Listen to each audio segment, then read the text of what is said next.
कोल्हापूर जिल्ह्यातील ग्राहकांनी लाखो रुपये गुंतवून ओला इलेक्ट्रिक दुचाकी खरेदी केली. मात्र विक्री पश्चात सेवा, दुरुस्ती आणि सुटे भाग उपलब्ध होत नसल्यानं या इलेक्ट्रिक दुचाकी महिनाहून अधिक काळ पडून आहेत.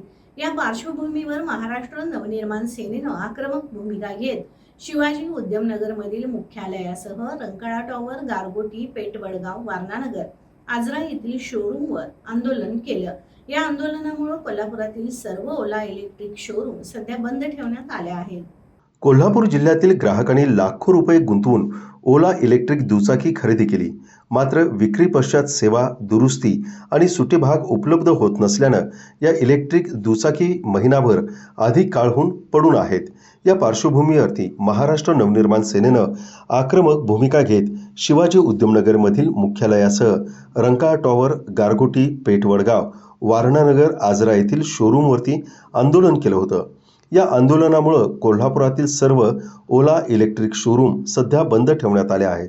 आवश्यक असलेले सुटे भाग उपलब्ध नसल्यानं अनेकांची इलेक्ट्रिक दुचाकी 2 महिन्यांपासून ते वर्षभरापर्यंत बंद स्थितीत आहे.